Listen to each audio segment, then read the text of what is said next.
इस अनमोल जीवन को शैतान आहेर कर लेगा, क्योंकि शैतान बड़ी चतुराई से काम करता है।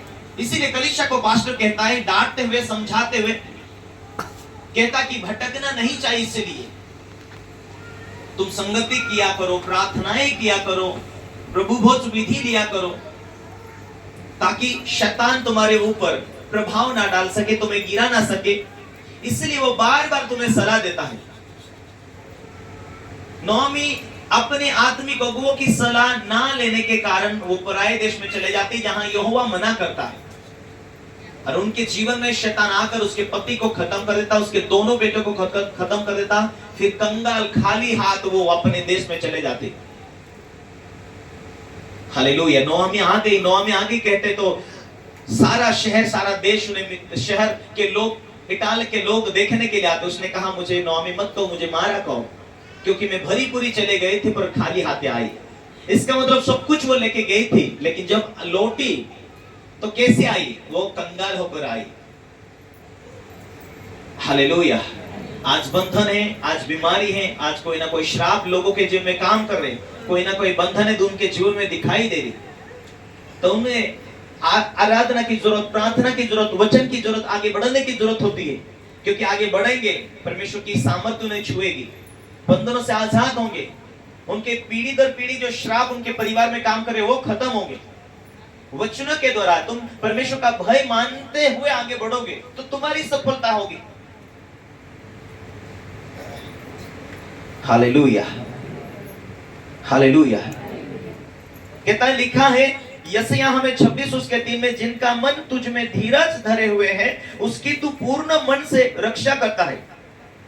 जिनका मन तुझ में धीरज धरे हुए हैं उसकी तू पूर्ण मन से रक्षा करता है, पूरी ताकत से तू रक्षा करता है। जिनका मन प्रभु में धीरज धरे हुए नहीं रहता है, वही उनका मन आज क्या करना वो समझ नहीं आएगा, आज मीटिंग में जाना कि नहीं जाना समझ नहीं आएगा, प्रार्थना करना कि नहीं करना समझ नहीं आएगा। मैं रात के समय किसी एक रनिंग में दौड़ने वाले व्यक्ति के बारे में देख रहा था। पहला राउंड था, उसे दौड़ने के लिए उसके सर, उसके हेडमास्टर ने कहा, आज रनिंग है मत जाओ। वो कहा, मेरा आज चर्चा है, आज रनिंग मुझे मिले या ना मिले मुझे जाना है। Hallelujah, hallelujah. कितने मीटर की उसकी दौड़ थी,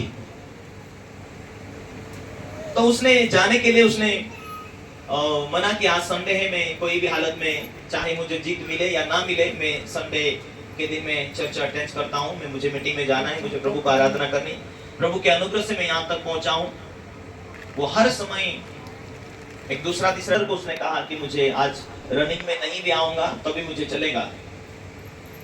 शायद 1 किलोमीटर की रनिंग थी या कितना मीटर की थी। जब वो मीटिंग अटेंड किया, प्रार्थना में गया, और फिर 2 दिन के बाद फिर रनिंग थी, और फिर रनिंग में वो वहां पर दौड़ा। तो कभी भी उसने सोचा नहीं, शायद वो 4 किलोमीटर का था, तो जो 1 किलोमीटर पर भी वो कभी जीत नहीं पाता था। ऐसा व्यक्ति जो मीटिंग अटेंड करने के बाद, परमेश्वर को पहला स्थान देने के बाद में जब उसकी रनिंग हुई तो सारे लड़कों में वो पहला नंबर आया। 1 पट वो जीत नहीं पाता था, लेकिन चौथा पट को उसने जीत हासिल किया। जब हम परमेश्वर को पहला स्थान देते, बुद्धि को वो बराबर चलाता है। पहला स्थान प्रभु को देते हैं हमारे जीवन में, हमारी आनंद के लिए, हमारी बरकतों को वो खींच कर लेकर आता है।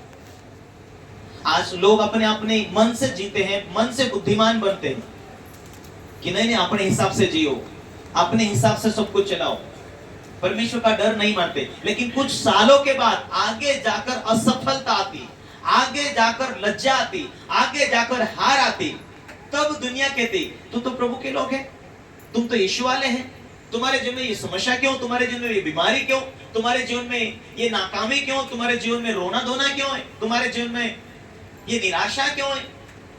भला होता कि हम परमेश्वर का भय मानते, बुराई से बचे रहते। भला होता है कि हम परमेश्वर का भय मानते हैं और उसके वचनों को पूरा करते हैं।